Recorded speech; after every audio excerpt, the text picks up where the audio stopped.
everything in that call is not what happened. The arrest warrants that I have here say everything in that call is not true. Will, the warrants use strong language here, saying that both parents showed, and I want to read quote for quote here, extreme indifference to human life. I can't find my baby. Playing, and I came out here after cooking dinner a little bit, and I'm looking for her, but I don't see her nowhere. And tonight we're continuing to follow the investigation into Javeayah Harris's death and the search for her body that's still ongoing. Warrants say both parents failed to get medical attention for Javeayah after suffering an injury from physical abuse between May 1st and June 15th. Her parents, Johmarea Harris and Michilae Herring, are both charged with homicide by child abuse, with Herring also facing a charge of filing a false police report. They were both denied bond over the weekend. DSS says the couple had another baby the same night Javeayah was reported missing. They say that baby is in the custody of another family member. And tonight your Sydney Hood joins us in the studio to break down the warrants and the 911 call, which tell two very different stories, Sydney. And in that 911 call, Will, Javeayah's mother was very descriptive, from describing what Javeayah was wearing the night she reported her missing to what she was doing at the house as well. In that call, Michilae Herring tells dispatchers she stepped inside to cook dinner, told 4-year-old Javeayah it was almost time to come in, and when she came back outside, her daughter was gone. She says she last saw her no more than 20 to 30 minutes before that call. She tells the dispatcher she checked the chicken coop, where she says she finds Javeayah every day, and she wasn't there. Oh my God. Okay, I'm on the way to you. Just to confirm, where was she in the house when you saw her last? No, she wasn't in the house, ma'am. She been playing outside today. And okay. She asked me, can she play for a little bit more before it got dark, and I said yes. And I literally, her bath water is in the tub, ran, and dinner is cooking, and I came out here to get her, and I can't even find her. Okay, is there a certain place she likes to play outside? Usually in the chicken coop, and that's usually where I find her every day. And I just looked in here, and she's not in here. From there, the questions turned into where Javeayah might have gone. Herring told dispatchers she had already checked the chicken coop and then checked in the wooded path behind their home. Herring also tells dispatchers that Javeayah is friendly, not afraid of strangers. Dispatchers asked if Javeayah had any health issues. Herring mentions autism, but no formal diagnosis had been made. She says, quote, she is very smart. She can carry on a full conversation. In the call, Herring also says that she is 39 weeks pregnant, telling dispatchers she cannot keep up with her daughter the way she normally would. Me and my husband just now purchased in this house. I don't know about this area much, but it's not a good area. I'll tell you that. It's not good. Okay, you say you searched the woods. Is that behind your house? Yes, it's like a pathway right behind my house. And we usually take the dog sometimes in the woods to just let them run. And she'll come, so I know she knows about the woods. And but I look down the same pathway that we walk, and I do not see her. What does it take for a mother to pick up a phone, dial 3 numbers, and describe a child who isn't there anymore? What happens inside a person's mind in the seconds before they speak a story into existence, knowing that hundreds of strangers are about to sacrifice everything to chase it? And how long can 2 people sit inside a house, watching helicopters circle overhead, watching volunteers walk past their windows in 100-degree heat before the weight of what they know finally breaks the surface? Most people will never be able to answer those questions. The reporters covering this case can't. The neighbors standing at the memorial can't. Even the searchers who gave up their holiday weekend still don't fully understand what they were part of. But I've spent days inside the documents, the arrest warrants, the recorded emergency call, the sheriff's own words, and by the time this video ends, you're going to understand exactly how a missing child investigation in South Carolina collapsed into something far darker, and why the answer was hiding in plain sight from the very first sentence spoken to a dispatcher. Before we go any further, if stories like this matter to you, if you believe cases like this deserve to be examined carefully and honestly, Take 1 second to hit that like button and subscribe to True Crime Vic, because this channel exists to give victims like the little girl at the center of this story the attention they deserve. And your subscription is what keeps that mission alive. It begins on the evening of Tuesday, June 30th, 2026, in Aiken, South Carolina, near the intersection of Hillsborough Street and Ridgecrest Road. A 22-year-old woman named Michilae Herring calls 911 and reports that her 4-year-old daughter, Javeayah Harris, has vanished. The account she gives the dispatcher is detailed, remarkably detailed. She says Javeayah had been playing outside and asked to stay out a little longer before dark. She says yes. She steps inside to cook dinner, with bath water already running for her daughter.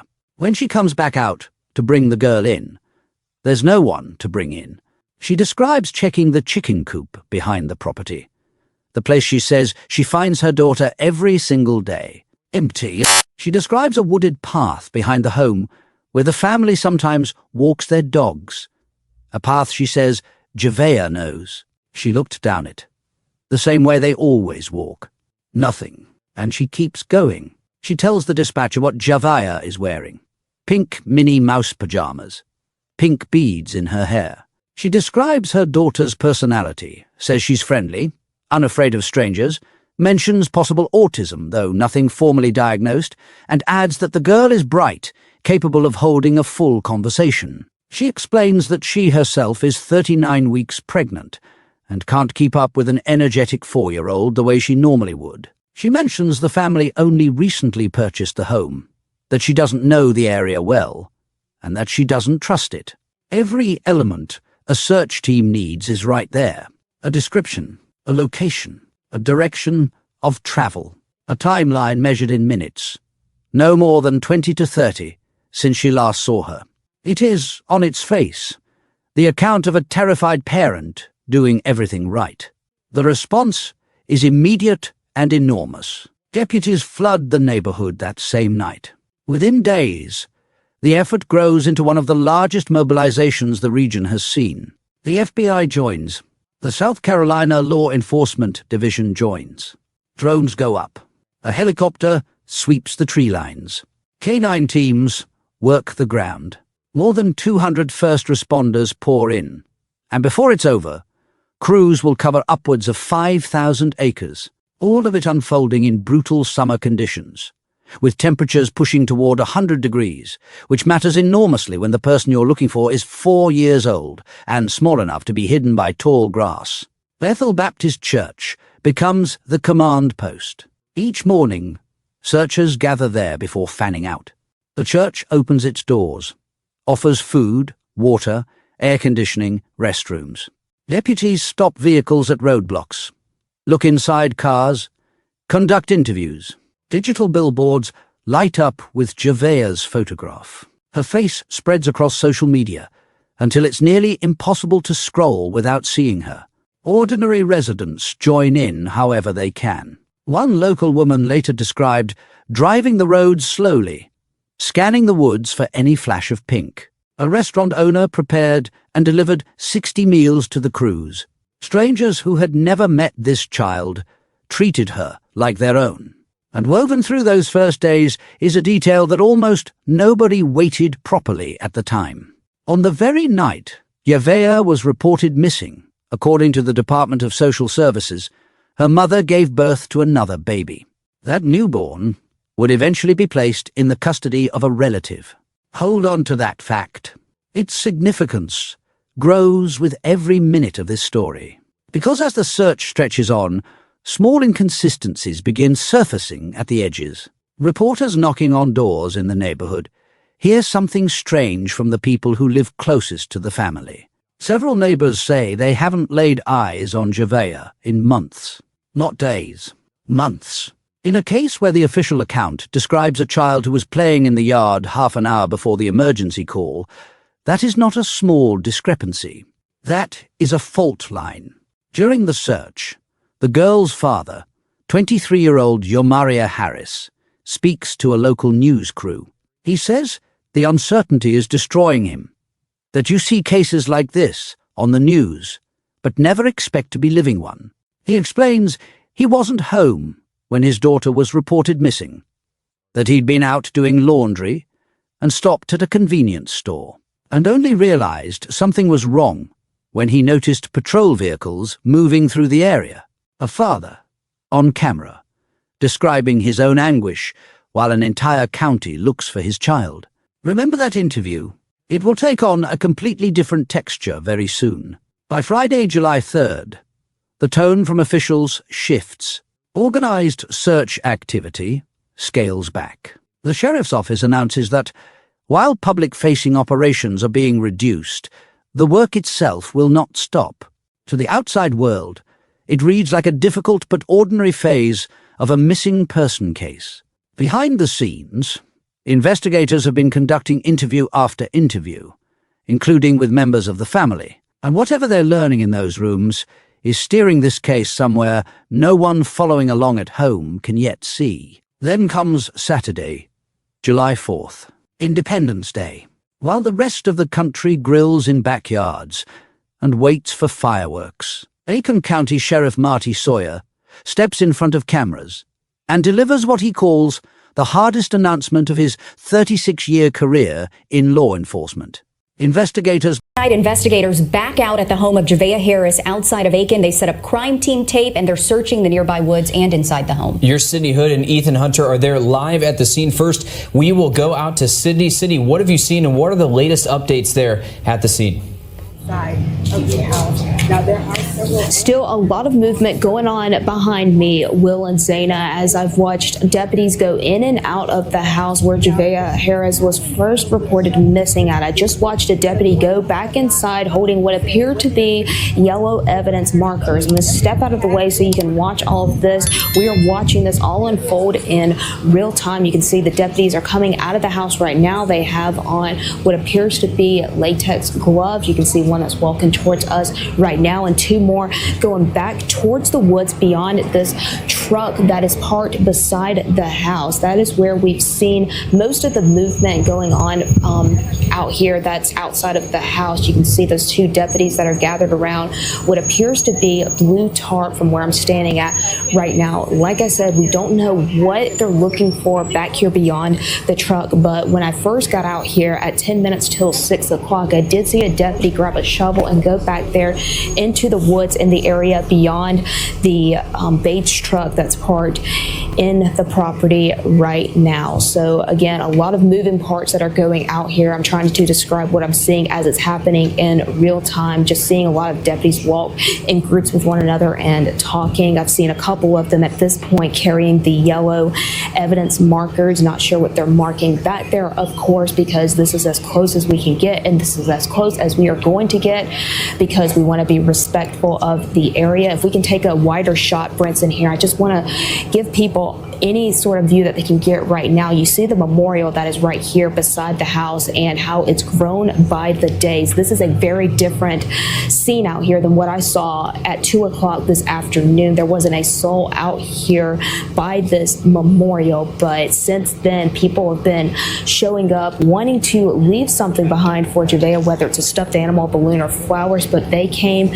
and saw the same thing that we are looking at right now, which is the yellow caution tape and deputies back there in the woods and inside of the house right now. We're going to zoom in a little bit more to see what they're doing back there. Again, we want to be respectful because we do not know what they are finding back there. We've asked the Aiken County Sheriff's Office what they are doing out here, but they have told us that this is an active and ongoing investigation and they cannot share all of the details. We're going to move the camera back just a bit because we are standing in the middle of Hillsborough Street right now and there are cars going by, but I do want to show you how many people have shown up trying to see what's going on here. I've seen this block of Hillsborough Street grow since I've been out here. Like I said, right before 6 o'clock, it is starting to get a little bit crowded out here, and deputies say that they want this roadway to be cleared. So if you do have to travel in this area, if you live around here, just be mindful of what's going on out here. If we want to show what's going on by the house now, I'm going to leave the shot here as we need to move because there's a car trying to get to their house right now. So I'm just going to toss it back to you all in the studio for now. If we want to take Ethan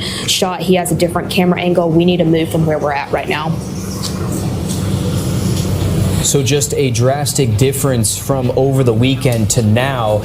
We know that search was happening in the upstate of South Carolina. It still could be happening up there, but now the focus is on the home of Javeayah Harris here in Aiken County at this point, as you're seeing a large law enforcement presence along with a large community presence out front of this house here. Again, you heard from Sydney there. We're going to rehash some information just because that's what we have, and for those of you just joining us, you can get caught up to speed here. But again, we know the sheriff's office was out here about, I would say, an hour and a half ago. They roped off the house here. You see the crime scene tape, and then it got busier and busier. It started with investigators walking in and out of the house. They had brown evidence bags with gloves on, and then we eventually saw that progress where a deputy and investigators actually grabbed a shovel and went behind the family's home here, and they were further back than this at this point, and they started looking through some dirt and some debris back there. But sources tell us that this is an evidence gathering event happening and not a remains event here. So they're not looking for remains for Javeayah Harris. This was for evidence. You saw and you heard from Sydney saying that she saw those yellow evidence markers inside and outside the home too. So they were going through several different things, again, sifting through some dirt, looking for different pieces of clothing, maybe evidence that they had around the house as they're lifting up some tarps. So this has progressed drastically. Absolutely. When we first arrived out there weren't as many deputies out there. So this has grown in the last couple of hours since our reporters have been on scene. Our reporter showed up to get new video today of that growing memorial that you just saw outside. The community really showing an outpour of support. I believe we have pictures here right now of cars lined up. So this is actually happening right now. Cars lining up along the side of Javeayah's home, standing there. I know we saw some people, adding to that memorial too, but this has been a story about a little girl. A lot of these people don't even know it's touched so many people. And I've been back to that neighborhood. It's really quiet. It's tucked away too, so there's not much activity back there. And this has been quite a busy week for the people who live back there. 7 days exactly since that 911 call was made to the Aiken County Sheriff's Office. So I can imagine that this has been very hard on a lot of the neighbors back there who've been questioned by the FBI, who've been questioned by other investigators too. So this has made an impact on not only this family and the community, but also the people who live back there too, who are watching all of this unfold in real time. It's just incredible. And it's been shocking too, just to hear the details come out in this entire case from the search. You're seeing that search video that happened throughout late last week. You had the helicopters in the air, dogs out, drones out, looking for Javeayah, thinking that she was still alive, still out there somewhere, and that there was a lot of hope that she was going to be found and returned home. But now we know, as you're looking at search video from the upstate, that has shifted outside our area after we found out that she passed away and had been deceased for at least a month prior to that 911 call. And of course, both of her parents charged with killing her, charged with homicide by child abuse, and then the mother also charged with that, filing a false police report. And that's where the 911 call came into play too. And we know that this was from physical abuse that was from a severe head injury. And on the father's warrant, Johmarea Harris's warrant, it says that this was caused by the victim's mother too. And then she was also the one who disposed of her body at another location. So still, we don't know if they've disclosed that location. We know that upstate area was an area of interest, but we don't know what exactly led them there. I know we do have pieces of the 911 call. We'll play for you. Take a listen. Aiken County 911, where's your emergency? Ma'am, I'm at 39 Hillsborough Street. I can't find my baby. 39 Hillsborough Street? Yes, ma'am. She was outside playing, and I came out here after cooking dinner a little bit, and I'm looking for her, but I don't see her nowhere. Okay. How long ago did you see her, ma'am? When was the last time you saw her? I just came out here like no less than 20 or 30 minutes ago. I went in the house to cook dinner, and I told her it's time to come in once it starts getting dark. And when I came out here, just take a breath for me, okay? Records that explains why investigators drove 80 miles to look for a child from Aiken, because those details reveal just how much was hiding underneath this family's story. If this case has gripped you the way it gripped an entire state. Do 2 quick things before you go. Smash that like button so this story reaches more people, and subscribe to True Crime Vic with notifications on, because part 2 is coming, and you do not want to hear the rest of this secondhand. Until then, keep Javeayah's name in your heart, stay safe, and stay vigilant. Have you ever watched someone search for something you knew they would never find? Have you ever wondered what it feels like to stand inside a crowd of hopeful people, hearing them pray for an outcome that was decided weeks ago? And what would you do if you learned that, while dogs swept tree lines and helicopters carved circles in the sky, the answer everyone was chasing had allegedly been sitting inside one quiet house the entire time? Those questions aren't hypothetical anymore. Not for the 200 responders who walked those South Carolina woods. Not for the strangers who lit candles for a child they'd never met. And after this video, not for you either. Because in this part, I'm taking you onto the ground of the search itself, into the father's own account of where he was that night, into a warrant allegation so disturbing it barely made the headlines, and into the evening, a grieving county stood shoulder to shoulder inside a story the state now calls a fabrication from beginning to end. If you're new here, pause for 2 seconds, tap the like button, and subscribe to True Crime Vic, because this channel digs through the documents so victims like Javeayah are remembered accurately, and every subscription pushes her story in front of more people who need to hear it told right. Picture the last morning of June, bleeding into the first days of July, in Aiken, South Carolina.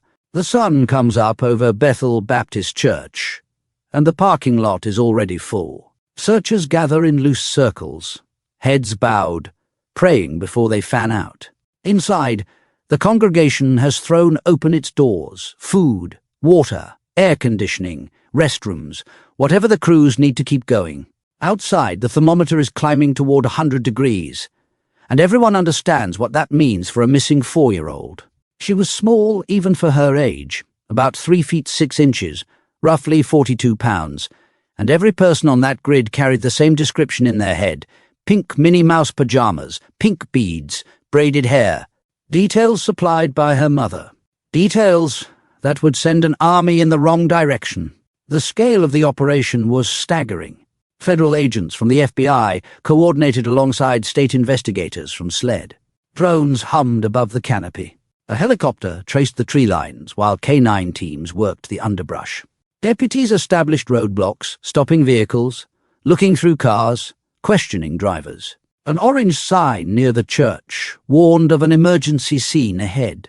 Before it ended, more than 5,000 acres had been covered, and threaded through all of it was the community itself.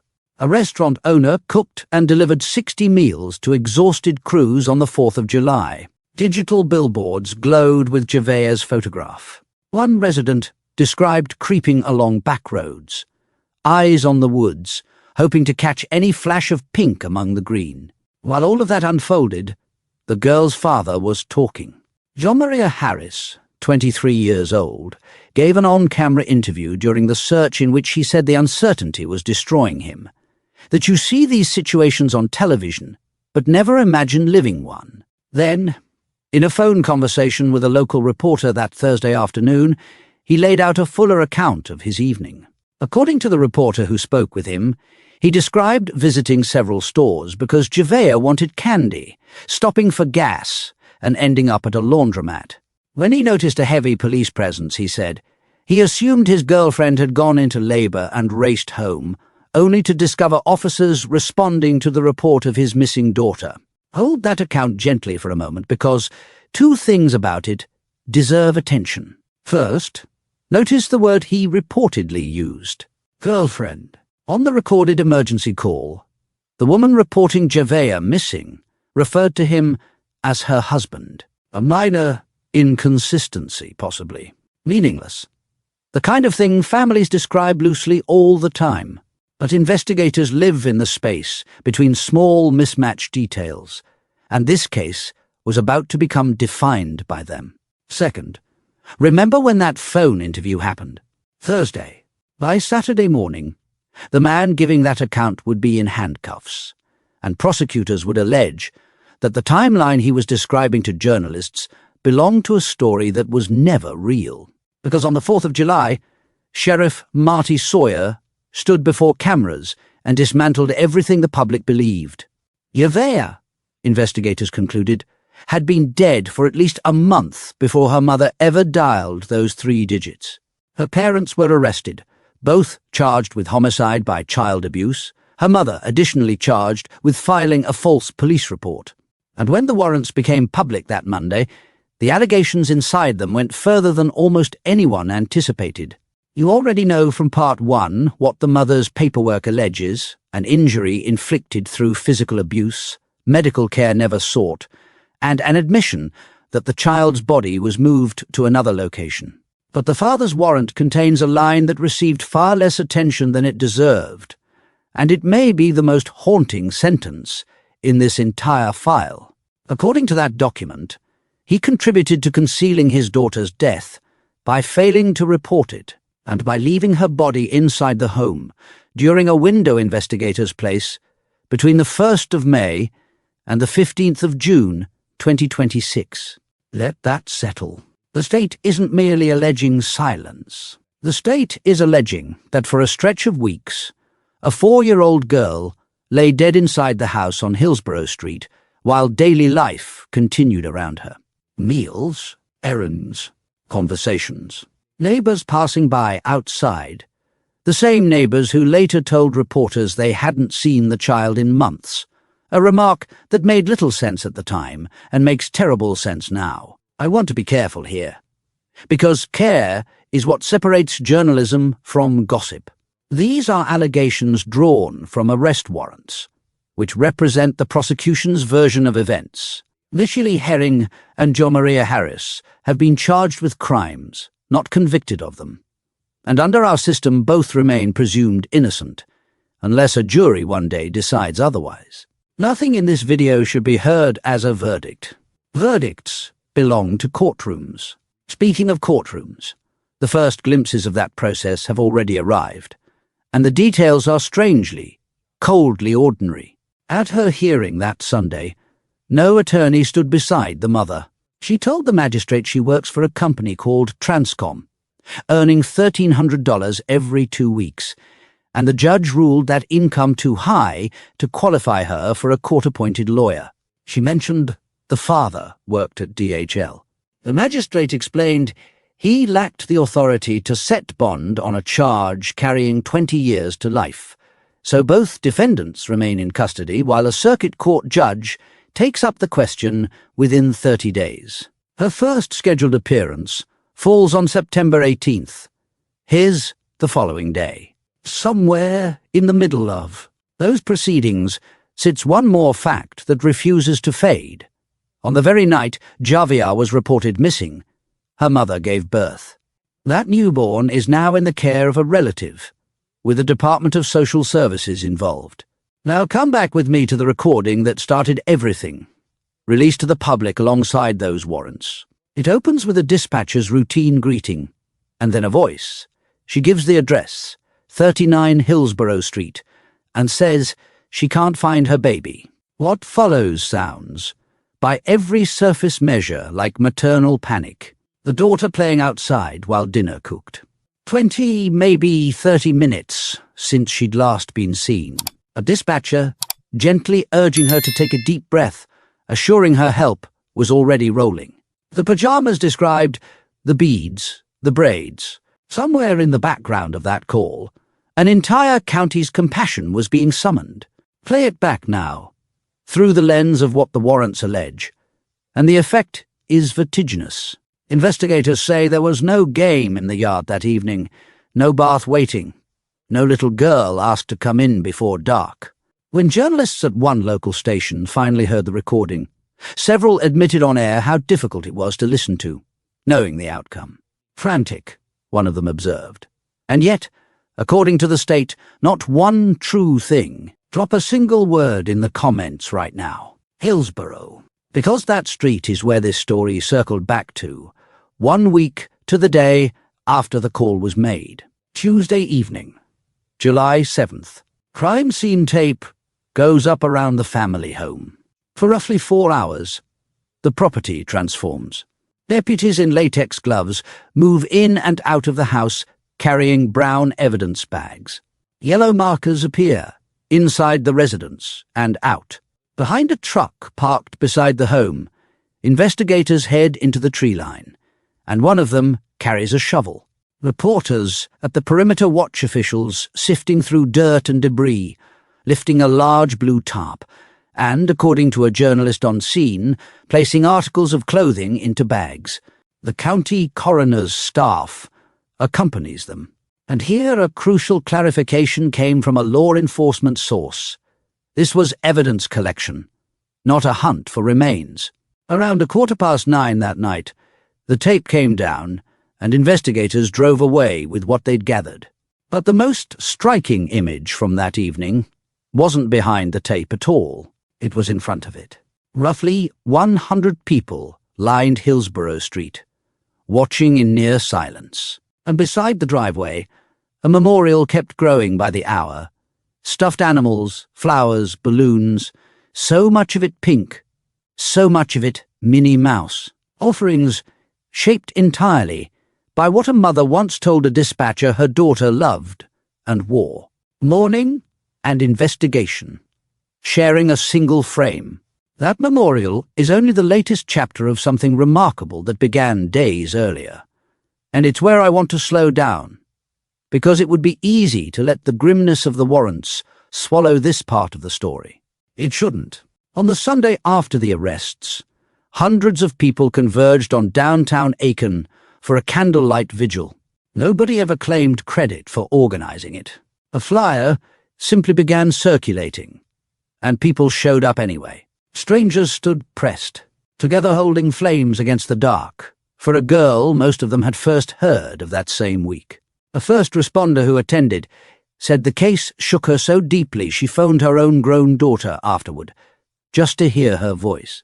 A woman who lived near the family said that when word spread of a child missing so close to her home, she felt the whole community had no choice but to act. Another mourner looked at the little girl's photograph and saw her own child's face staring back. And one attendee, surveying the crowd, thanked God that Aiken County had come together, saying that gathering for one another is exactly what people are meant to do. Every bit of that was real. The tears were real. The prayers were real. The casseroles and the candles and the miles walked in punishing heat. All of it genuine. And that's precisely what makes this case cut so deep. Because, according to investigators, all of that love was spent inside a fiction. The searchers were never going to find her in those woods. The vigil goers were praying for a rescue that had been impossible for weeks. An entire community did everything right in response to something two people allegedly knew was wrong from the first ring of the dispatcher's phone. So where does that leave us tonight? With painful, unfinished edges. The recovery effort that shifted 80 miles north to the waters near Debutry Creek along the Fairfield County line, where state helicopters flew and Department of Natural Resources boats crossed a reservoir on the Catawba River, has now concluded without a public announcement of what, if anything, it produced. Officials have never explained what drew them to that region, though records show both parents previously lived in neighboring Union County, where each was named in eviction proceedings. The sheriff has scheduled a formal update, acknowledging that investigators remain tightly limited in what they can reveal while the case is built. And tonight, the community gathers once more. A second candlelight vigil at an event center on Shiloh Heights Road, ending where everything began, at the memorial outside her home. As of this recording, Javeayah has still not been brought home. Whatever the coming days reveal, whatever a circuit judge decides about bond, whatever September's hearings uncover, this channel will follow the record wherever it leads, and only the record. Because Javeayah Harris was not a plot twist. She was a daughter, 4 years old, 42 pounds, a child who loved a cartoon mouse, and the measure of this story was never the deception at its center. It was the thousands of people who dropped everything for a stranger's little girl. Proof that even when individual hearts allegedly fail a child, a community's heart can still answer.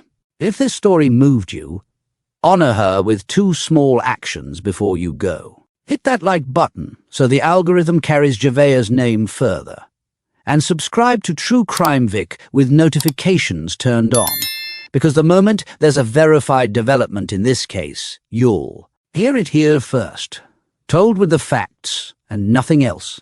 Until then, hold your loved ones a little closer tonight.